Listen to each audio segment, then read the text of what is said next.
I mean, if you're building a business and you're not looking at your brand as one of the value drivers in your business, you're just saying, well, I make a product, I sell it. I'll talk about my brand later. You're missing a huge opportunity, right? Small businesses that have trademark protection and an established brand, their valuations are just statistically much higher than those who otherwise are successful but don't have that brand and that trademark aspect. The valuations show that there's a meaningful difference there. Welcome to Built Online. I'm Cody McGuffie, and this podcast is all about one thing: building the business of your dreams. Selling art, teaching classes, starting a blog, launching a brand, whatever your passion is, we show you how to turn it into real income. I created EverBee to help anyone with a dream start and scale a business. EverBee. And we now serve over 800,000 creators all across the globe. On this show, we bring on real entrepreneurs who've done it. They share their secrets, they share their failures, the exact steps that you can take to get started. What if you can get one golden nugget out of today's episode, and it's the breakthrough that takes you from just dreaming to actually living a life on your terms? At EverBee, we believe that every human is a creator, and every creator should own a business. Jeff, welcome. We're here. It's great to be here, Cody. Thanks. Yeah, man. Happy to have you on. This will be an interesting conversation because, personally interesting because I haven't had a lot of legal discussions about e-commerce and about fractional legal work, and I'm really excited about that. Yeah. Most people avoid talking to attorneys, so I get that a lot. I get that. So I'll give a little snippet of what you do and maybe who you are professionally, and maybe you can fill in the gaps. But Jeff, welcome. And anybody listening to this, Jeff is the founder and CEO of Intellectual Strategies. And basically it's a fractional legal team. So you don't have to actually hire an entire in-house team for your company. You can actually use use a service like Jeff's team to kind of be there when you need them. And they're kind of doing some proactive work, but you don't pay them as a full in-house team. Did I describe that properly, Jeff? That's how I view it. Yeah. You pay us as you use us, basically. So you get the right person for the right project, at the right time, and usually on the right budget. That's really cool because we were talking about this a little bit before we hit record. We're very familiar with fractional CFOs, right? Mm-hmm. And handling the finance side of things in a company, but very seldom do we talk about like the legal team. And because you always think about, oh, well, I'll have a legal team when I grow to this amount of money per year in revenue. It's like 100 million a year. Oh, of course I'll have a legal team. But what we realize is that as a startup company, you need a lot of legal work done usually too at various stages. And you don't need to have all of that budget. You could actually get it done with a fractional team. And I didn't even know this really. So I'm interested to talk about that. Yeah, we'll dive into it, but it's a different model, and we're glad to offer it because I think it helps people not be afraid to get into the legal stuff at the right time. Otherwise you wait and you're like, I'll hire somebody later. I don't want to hire them yet. And you wait until you have problems that come up and you're like, oh, when I have a problem, I'll call my attorney. That's a little too late. I mean, attorneys are happy to step in and they're used to it, but why not avoid the problem up front if you can do it economically? It's interesting because not a lot of discussions happen around this at all. I've started multiple businesses in my life now, and you kind of just have to figure this stuff out on your own. You kind of just feel like the first company, you don't have a trademark. Second company, you realize like, oh, I need a trademark probably. Yep. But then what kind of trademark? And then you have to go down that path. Oh, do I need a patent? Should I have a patent? How long does a patent take? And then you start going down this path of just, it's distracting. It's cumbersome. A lot of fear comes in there too. What are the things that are important? Yeah. For a new business to have, like when it comes to legal? I like to explain it that way because I think that's very accurate, right? I look at it and I'm like, oh, well, you should do this and this and this, and that'll make your business stronger. But a lot of people who aren't me, who aren't attorneys, do have a little bit of that fear, and they're like, it's an unknown world. And I talk to one guy or one girl, and they say this, and then I get a different price here, and totally different advice, and a bunch of it depends. So it's really hard to parse through all that, right? So you really got to find somebody you trust, but somebody who knows enough about kind of broad areas across the law to really answer the questions generally, as opposed to trying to find different people for different issues. So I think that's a really accurate description. There's just a lot of kind of timidness around making that first legal hire, and rightly so, because it's expensive. But the issues that we see people running into, because of how we operate, we're very IP or intellectual property focused. You're right.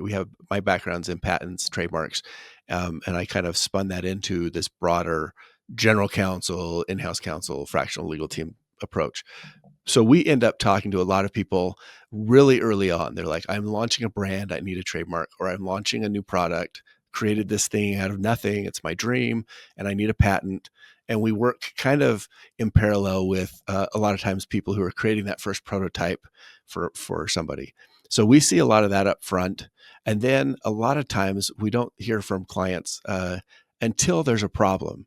Now, what they're doing in the meantime between that really excited initial launch, kind of stage, and that, hey, I've got a problem, come help me fix this stage, is they've hired a team perhaps, and they've maybe got some employment things that aren't quite fleshed out. They're not really documented well. And so you end up hiring or firing the wrong way and end up with a problem.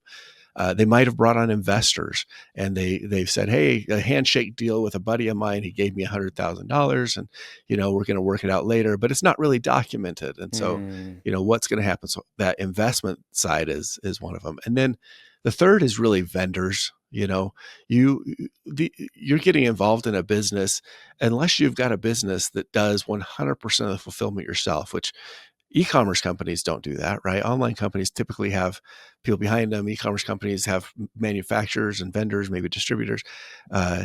Certainly, Amazon or Etsy, they're your vendor. You might not think of them that way, but they're providing a service that you pay them for. And so all of these vendor relationships and these supplier relationships really should be documented well. We see a lot of clients who run into problems, and they have some success, and they just keep going down this path until one day there's a $500,000 problem sitting on their plate.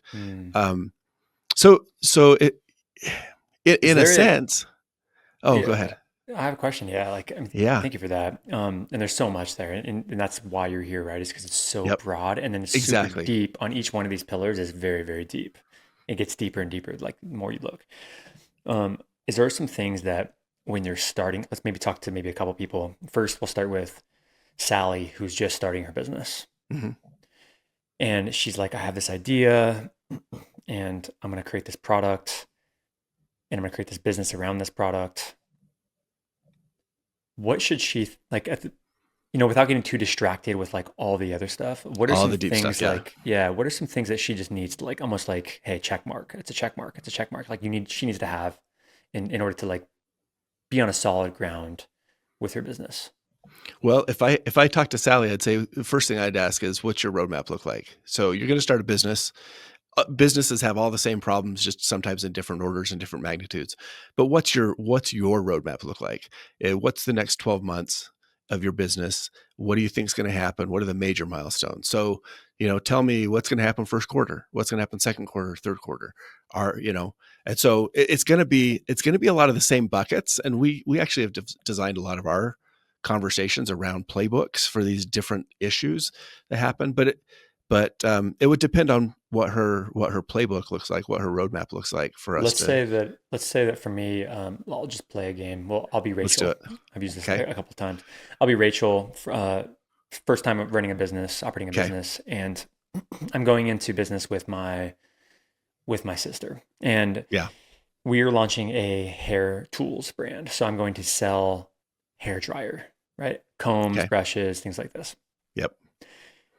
I'm going to be in business. Like I'm opening, or we went to Alibaba. I found a supplier. I negotiated something great. I've also helped create some of like the packaging, maybe the mold even, Mm-hmm. and it really made this hair dryer the best thing ever. She's moving so quickly. She's probably leaving things behind from a business perspective. And a couple things that I'm thinking of right now is, well, one, the partnership agreement. Like, is it 50-50? Like, what does that look like between you and your daughter? Just to make sure it's all clear. Oh, well, she's my sister. I'm sorry, she's my daughter. Like, Yeah. whatever I said it was. I don't need an agreement. She's family. Nothing's She's going to go family. wrong.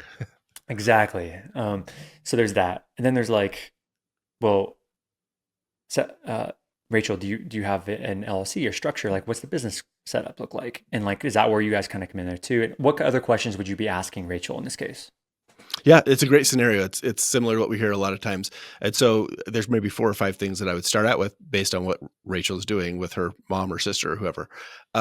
First of all, you mentioned it, founder, right? Like I would like to see them start a company, probably an LLC, unless they have some really specific investment goals down the road, probably an LLC, and put together an agreement where the two of them come in as founders. They agree on a split. I don't like 50-50 because that makes it hard to solve problems. And a lot of what we're doing is looking ahead and saying, when a problem comes up, because it will, how do you solve it efficiently?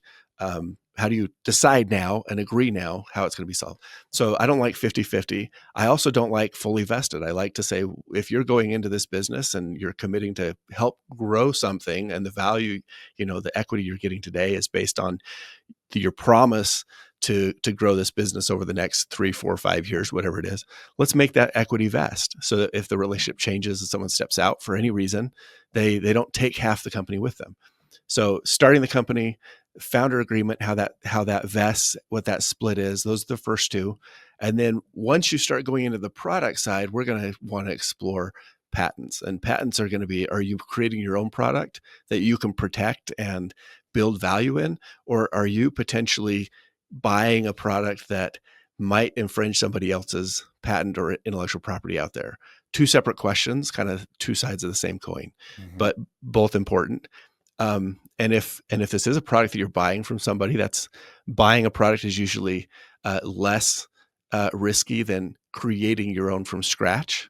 But that's only Risky if you, financially? Like, what do well, you mean by no, risky? risky from a legal perspective, Oh. right? If you make your own product, well, let me say it backward. Let me say it the other way. If you buy a product from somebody else and you have the right contractual relationship in place, you can potentially push the responsibility for any patent infringement onto the person who's selling it to you. Like the Hey, I'm going to manufacturer in this case. the manufacturer or the distributor and say, hey, I'm going to buy this from you, but you need to indemnify me if somebody comes to me and says that I've infringed their patent. You're going to be responsible for it because I'm just buying Mm, it from you, right? You're the one who made it, not me.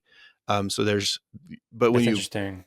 when you make your own product, you don't really have that option for another layer of protection to push that off onto the But manufacturer. then It's again, called, you're making a product though, so therefore it is actually your creation, correct? In this it case. is, it is, but patents are kind of layers of innovation, right? Mm, I look around my office and there's all this technology in my office, whether it's simple stuff like the shape of a garbage can, or really complex stuff like what's going on inside mm, my electronics. Um, a new invention builds on that, and so sometimes new inventions that get a patent also incorporate old inventions that are already patented, and so mm, there's these layers that you should be aware of. That's probably a deeper discussion, but somebody new, Rachel, should really understand that there's two sides to the patent conversation. One is the opportunity to create something new that she can protect and create value in that IP that might someday in and of itself be worth it, have its own value separate from the company. But then also the potential infringement side when you create a product and sell a product. If somebody comes to you, and we've seen this a lot, I'm sure you've seen it with your clients. Somebody comes and they say, you're infringing my patent. Now, maybe you mhm, are infringing, maybe you're not infringing, but they're gonna assert that, and you should at least know what you're getting into. mm, Are you getting into something with a high risk of that happening, or is it a mm. maybe moderate or low risk? So there's two Yeah, sides to that.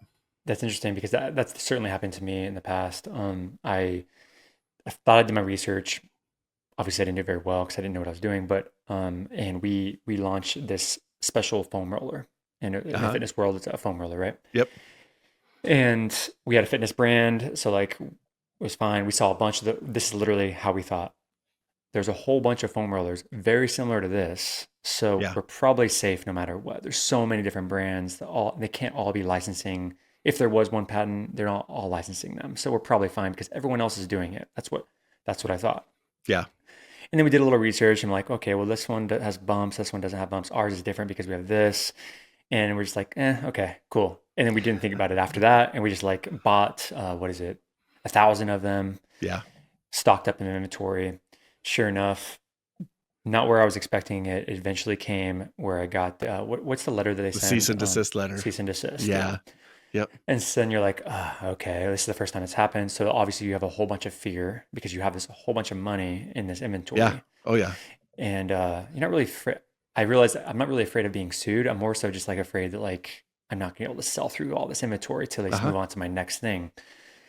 And so then you're like, what do I do? Do I like battle it? Do I like not? Do I ignore it? Do I have to go sell somewhere else, not on Amazon? I should go sell on Etsy. Should I take it from Etsy and go sell on like my own website? Like you start thinking about all this stuff. Yep. And in reality, I probably should have just came to you in this case.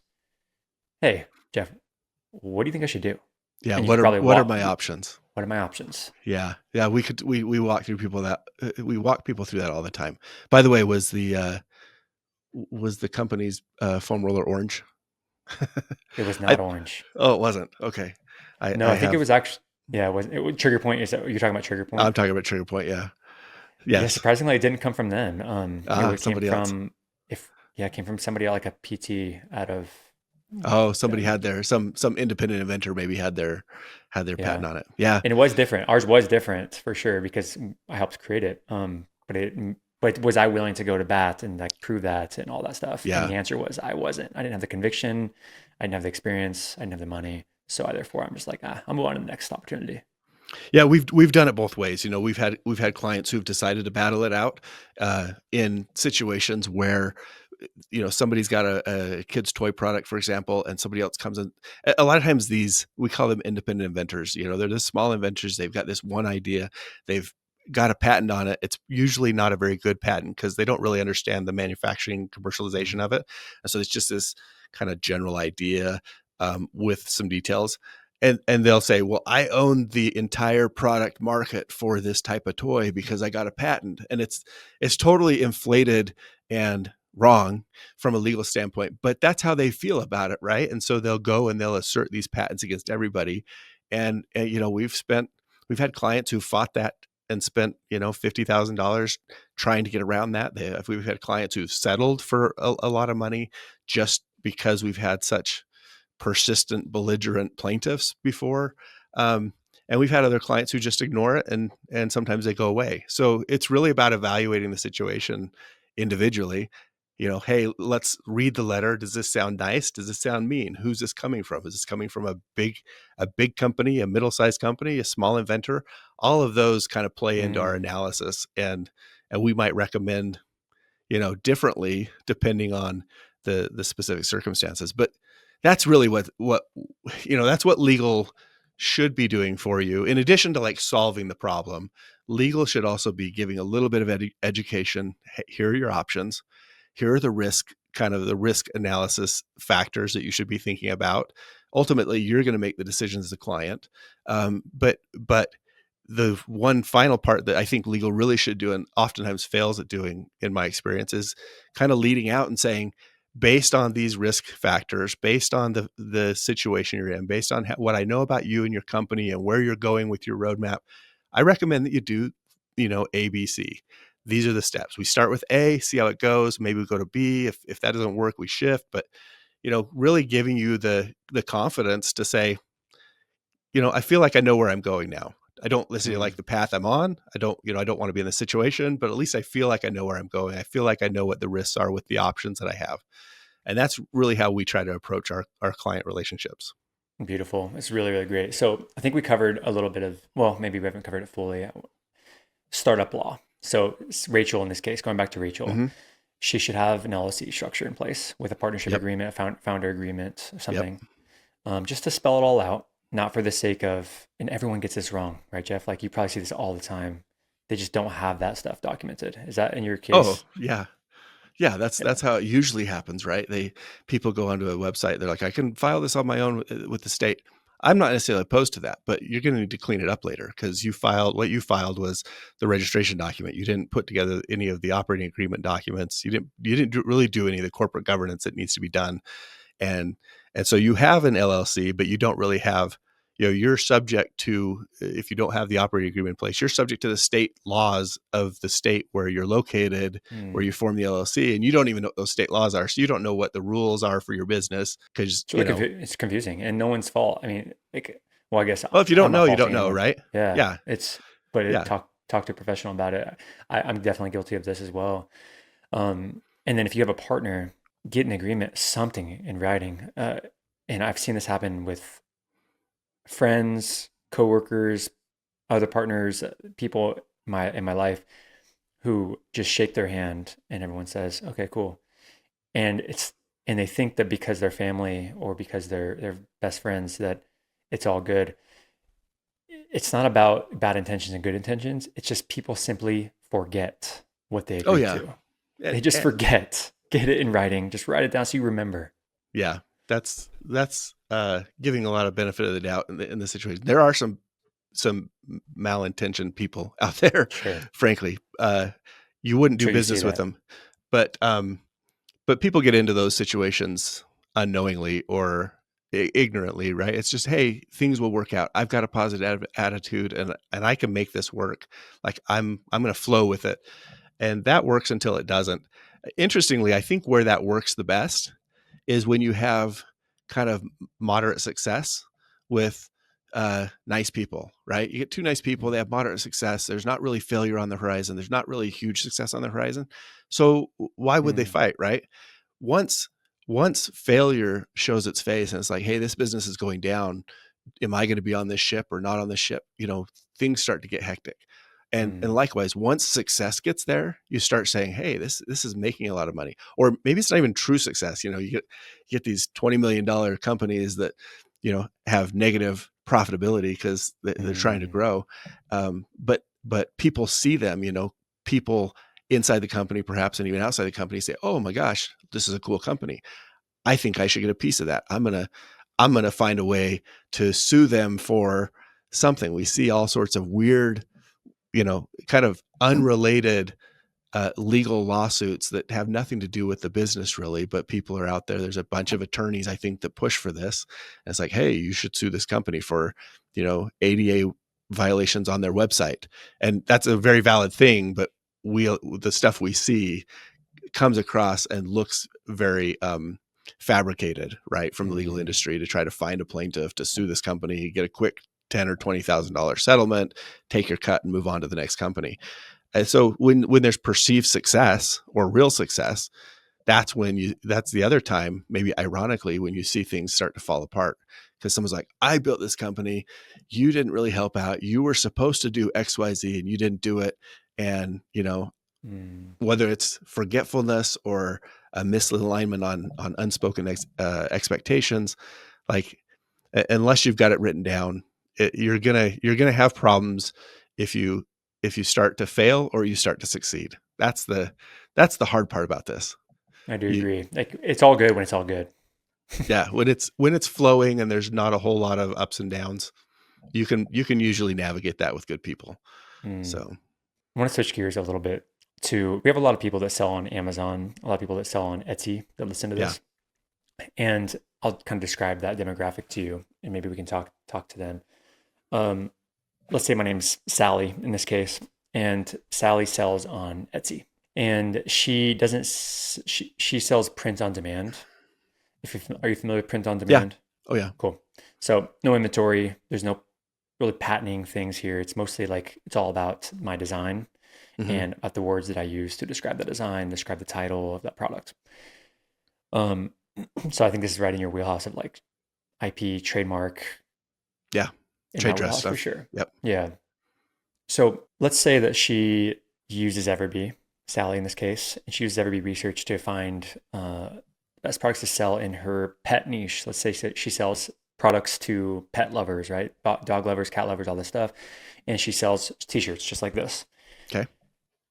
And she comes across these winning designs, these winning products. Like, wow, that thing says cat lover on it with a heart, and that thing's doing like $10,000 a month. That's right in line with my niche. My customers would love that product, and I can design that product, something like that. Awesome.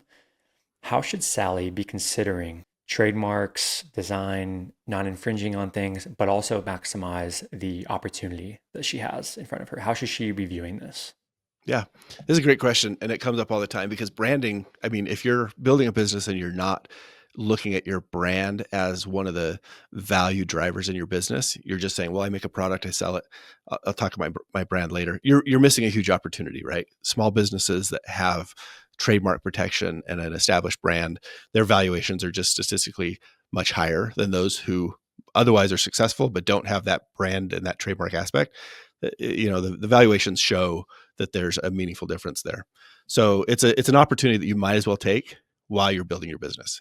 The trick is, from my perspective, that branding and trademark. We'll talk about the trademark stuff in a little bit more detail, but branding really is a balance between two things, right? You're trying to build your own brand that you can protect, which means it needs to be unique enough from everything else that it stands apart and people recognize it. But you don't want to be so far apart from the whole market that nobody knows what you do.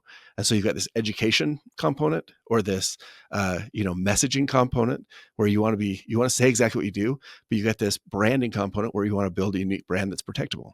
And so and that's the essence of trademark law, right? Trademark, trade dress is, if I have a brand or brand assets or brand elements, logo, name, whatever it is, I can, if it's unique enough, I can protect it. I can put a federal registration in place. I can get trade dress registration. I can have, IP assets in my company.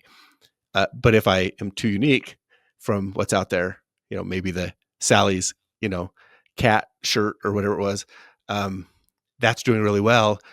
I want to kind of be close to that, so I don't have to recreate my own messaging and build my own market up. I want to get on that wave, but I don't want to be so close to maybe her surfboard that she thinks I'm riding her surfboard with her.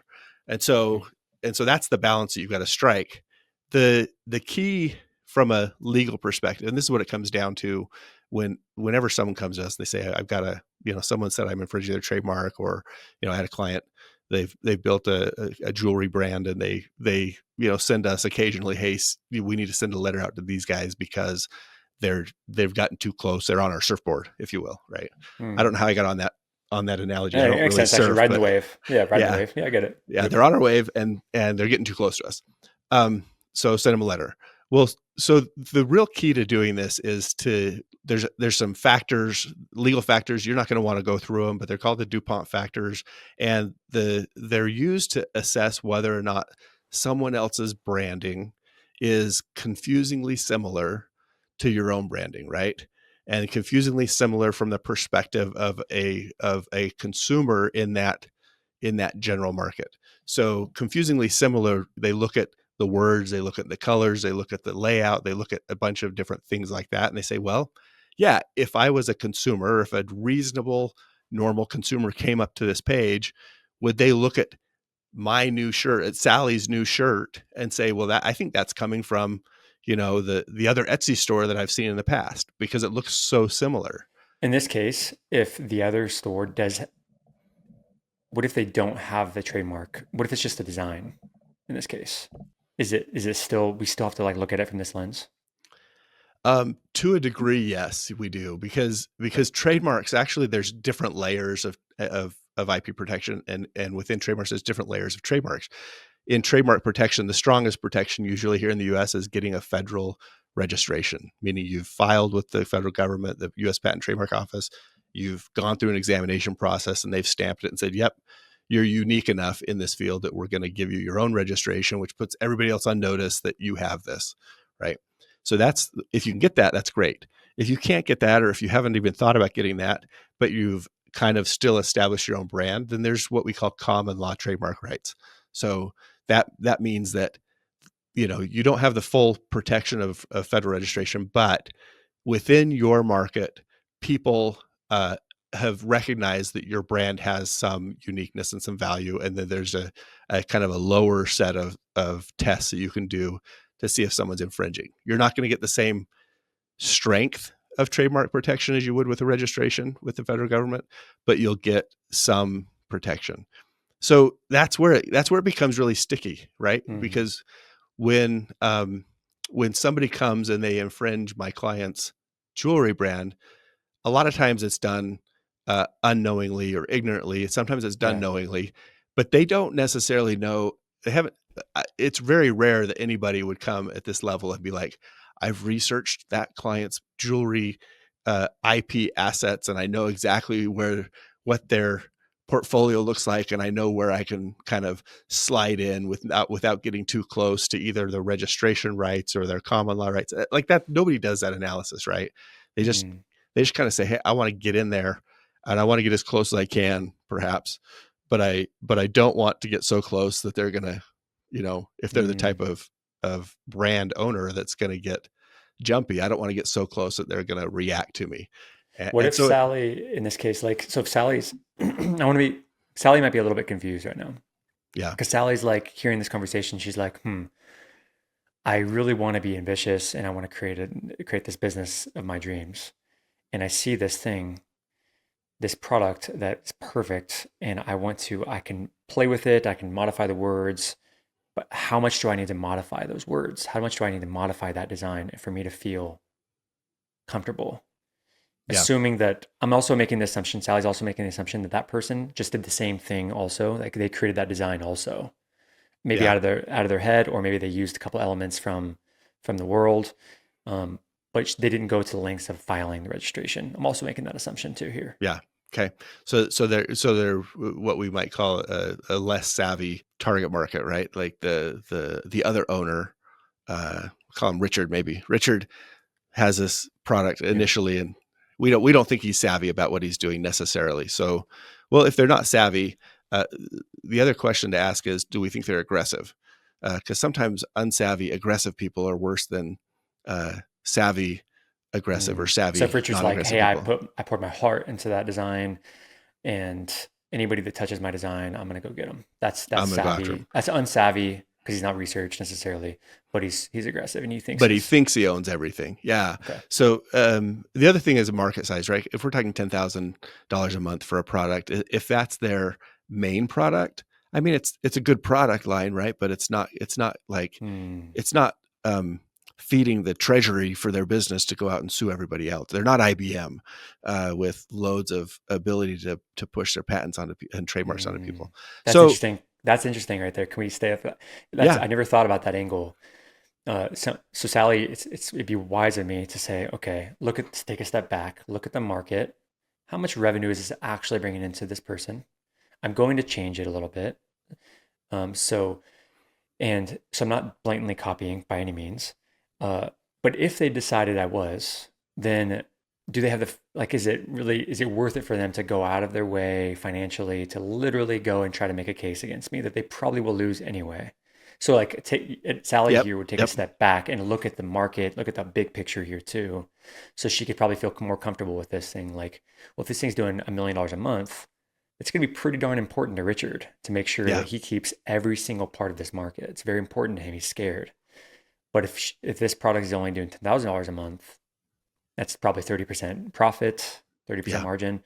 Just they're making $3,000 a month. Can they even hire a legal team to do they even care that much to come after me Yeah, it's going to with cost five arms? or $10,000 just to engage an attorney to have the conversation and maybe send a letter out that might not be effective. And so, yeah, that's totally a valid approach Mm, to assessing this. And you mentioned margins. Margins are huge there, right? Because we can all guess at how profitable a company is, but and that helps us, understand, well, they're doing 10,000, they're doing a million. What are their margins and how do they allocate those? Do we think, do they have, because $1 million at a low margin still might not have the money to go after, or the appetite to spend the money to go after infringers very, very much. But $1 million with a decent margin or a good margin, that's a much easier conversation to have and just say, yeah, have my attorney on call and I just send out letters, to everybody that pops up in that and that space. answers kind of goes into the next thing of that's why when someone's like, well,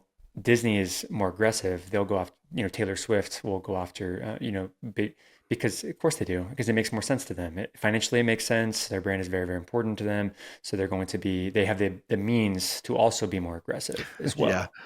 It reminds me of a time I was on Facebook and I'm scrolling through and I saw one of one of my clients' ads on Facebook, and I'm like, oh, I need to call them right now. I said, hey, you guys have an ad, and I think that you might be attracting the attention of some famous celebrities with the way that you're doing your ad. You're mentioning or showing, I can't remember exactly what it was, but it was a pretty clear reference. And I'm like, have you guys gotten permission from these celebrities? Because these celebrities are very much online celebrities. They're going to be online. They're likely to see your ad out there, and they're likely to take action against it. Right. I said, this is potentially $1 million issue right here.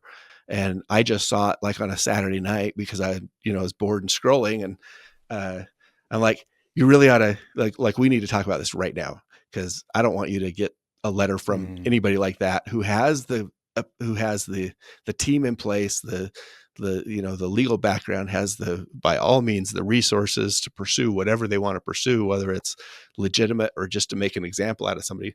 Hey, take that down, please. That's not something you want to be playing with right now. So that's very interesting. For there's people listening to this right now again that sell on Etsy, and this conversation comes up all the time, and I'm sure you're not privy to like all the details of this, but maybe you can give your general consensus or general thoughts on this. Disney, we know, is a no-no, right? Just stay away from Disney. Don't make products that have Disney, Mickey Mouse in it, and all this stuff. It's not a good idea to do this. Yeah, get a license. Get a license. Okay. Now let's say that I'm Sally and I'm like, I don't know anything about licenses. I haven't done any research. I'm not savvy right now. So she just goes and slaps up a bunch of Disney stuff, and she gets automatic, maybe a cease and desist letter, or maybe she gets some sort of trademark infringement notice from Etsy. Then her immediate response is like, she gets curious because she's like, well, I see literally like hundreds of other sellers that have products that Disney all over them, and they're listed successfully, seemingly doing so well on Etsy. Why is this happening to me and not to them? Yeah, that's not fair, right? What would you say to her there? Or what kind of questions would you ask her? This might not be directly on topic, but I would say, Sally, have you ever been pulled over for speeding? Because the cops are going to pull you over, and you're going to say, well, everybody, I was going with the flow of traffic. That's how we try to get out of tickets, right? Flow of traffic. I was, and the cop will say, well, great. I'd pull them all over if I could, but I happened to pull you over and you were speeding, and that's illegal. And, tough luck for you, I guess. So it doesn't feel fair in a way, but really the fairness is they could pull over anybody. Disney could go after any of those infringers. Now, whether they've got license in place, whether they're already in conversations with those people, they've already sent those letters, we don't know that, right? But I wouldn't, it's hard to assume that because they haven't been taken down, that one, they aren't being pursued, and two, they won't be taken down. And three, they might be if they persist in selling stuff after getting letters, after being pursued, they might be digging their own hole, a very deep hole, with a company like Disney. So it doesn't feel fair, but that's only if we look at it from, the very surface layer, and we say, why can't I speed? Everybody else speeds. I should be able to speed too. I think that analogy might it does hit. Be okay for Sally. But yeah, you nailed it. What's your favorite business book? Oh, my favorite business book. Let me see. I'm into traction right now. That's been a great one for me. I also like. Yep. It's been good for our law firm, and I talk about it with I think it fits into the conversations that I have with people about strategy quite a bit, and so it's been good. Have you guys implemented EOS yet? We don't have a facilitator that we've hired, but we have done a lot of it internally with our team, and so we got the whole 5-year plan, 10-year plan, 1-year plan, the rocks, the quarterlies. We're trying to do all that stuff. Good for you. Awesome. Highly recommend that for anyone listening to this. Traction. Great book. Yep. What's the one thing that you wish that you knew before starting your businesses? One thing, just go for it. I mean, I could probably give you a list of things I've done wrong, things I've learned from clients, things I've witnessed over 20 years, but just go for it. I mean, be smart when you go for it. I say go for it, and then I automatically regret it because I think of all my really ambitious founders are like, oh, Jeff said just go for it. go for it. Like, you need to pull the trigger. You need to kind of get off your seat and actually take action, because there's nothing, in my mind, nothing worse than fear. And fear is driven by a lot of past, or they're driven by past history of people, but really kind of future. It's kind of futurizing the bad stuff that could happen. Fear, Mm, nothing in my mind happens. There's no fear in the present, right? When you're taking action, you've already taken the action. You know what's going to happen. You might be sad about it, but you're not going to be afraid of what's happening, right? So taking action is kind of the biggest, the biggest and best way to dispel fear of, not taking action or taking action. So I'd say go for it in that sense. Don't mhm. be reckless, but if you are reckless, come call me. Love this. What is the worst advice that you've ever received about business? The worst advice? That's really tough for me, because I've probably forgotten it. Honestly, I don't listen to, like, the worst advice. I don't know. Give me a second. Is that something we can come back to? Yeah, we can come back to it. Okay. I'll have to think about it. If your family and your friends and your customers and clients all had to get together without you in the room, and they had to get Yeah. together and they had to write in like an honest, had to be brutally honest blog article or book characterizing your traits and kind of who Jeff is, what do you Yeah. think they would say? I've done this. I mean, not exactly, but when I was doing my MBA, I had an assignment. It was to go out and talk to like 15 people and say, hey, you know, critique me. Tell me what my strengths are. Tell me what my weaknesses are. What people say about me, at least what they did. This was 10 years ago, and I think it's probably still rings true. I'm pretty quiet a lot of times. I'm a very thoughtful person. I'm listening, even though I'm not talking in the conversations, which I think is a good trait for an attorney to a large extent. Um, I'm pretty smart. I make good decisions. Because I think systematically through stuff quite a bit. That's part of my engineering background, is to say, okay, I don't want to just look at today's decision. I want to look at, like, how does today's fit into the larger whole. So I'm pretty systematic about stuff, and my family would definitely say I'm extremely sarcastic. So Really? No negative stuff. I don't know. Is none of that negative? But That was I all think pretty good. I think the sarcasm probably reaches a negative level sometimes. Um, Negative stuff. What would they say? Uh, sometimes being, because I think all of that is Can balances be, out, right? mm, Being too quiet sometimes. I think in the past, I had a guy when I was at a company. I was their general counsel, and went to a board meeting. This turnaround team came in, and we had all the directors, and we had the executive team, and details don't really matter, but he came up to me on the first break, and he goes, "What are you doing?" Really intense guy, right? I really liked him for a lot of things, but he just laid into me. He's like, "What are you doing? Why didn't you come sit at the table? We're all at the table." And I said, "Well, we were missing it. Like, I could have squeezed in between you guys, but I just made room for you." And I thought, oh, and that's kind of the quiet, reserved nature I have. Like, mhm, I made room for you. You're new, and he's like, "What are you doing? You got to sit at the table. You need a seat at the table. If you don't have a seat at the table, then you don't have a seat at the table." And that's the other side of the coin for being mm, too quiet, right? I see. Maybe not being assertive enough in some situations. So I think, take anything I said, and quite You could candidly, I think reframe it. there's good and bad to it. Interesting. Okay. If someone were to hire you or your team right now as a fractional, uh, Fractional I legal guess, team, yeah. is it CLO then? I guess, or C. It's It interesting. could be, yeah. So some people are fractional general counsel, GC, Okay. fractional CLO, chief legal officer. Okay. Yeah. And what should they be expecting to pay? Is it monthly? Is it annual? Is it per project? Like, how do you typically, what would they be expecting? Yeah. So our team does two approaches. We do transactional stuff where it's, hey, we're not big enough to have you on a regular basis, but we want you to do this project, this contract, this patent, this trademark. And that's just going to be usually a flat fee based on one of our packages. Everything we do, Cool. we try to do flat fees, and we try to give you a basic, kind of low cost, speedy type of project, basic plus our premium package, so that there's always kind of a budget and a scope that matches what Cool. our clients need. How about On for the the folks? Go ahead. Yeah.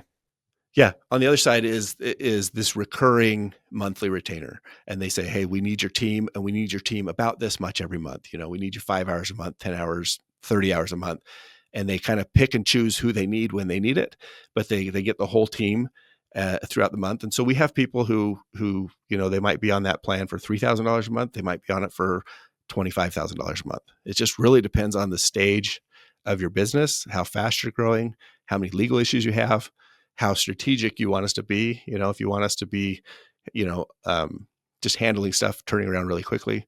So it's made to scale, just like our packages on our fixed fee side. So 3,000 to 25,000 plus, of course, depending on the size and the complexity of the projects. Yeah. Beautiful.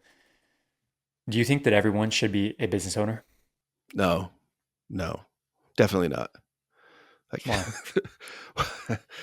Because being a business owner is extremely difficult, and it takes a lot of, is it a good experience? Yes. Is it an experience that it's a game that a lot of people lose, and they shouldn't be doing it, right? Give it a try, but try to create a safe way to do it, I guess. But it's not made for everybody. It really isn't. Just like being an employee isn't made for everybody. I'm a terrible employee. I've worked at companies. I mean, I do a good job, but it doesn't fit my personality. It doesn't fit what I want to be doing.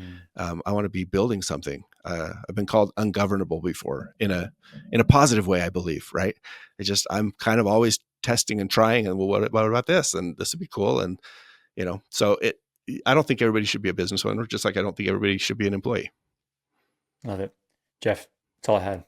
Thank you for let me get back to your one question then. The worst advice I ever got, and I think the worst advice I ever got came close to home, and it was a conversation I had about turning around and putting every last dollar that you make when you're in a successful stage of your business, taking every last dollar to put it back in, thinking that every dollar is going to translate into growth at all times.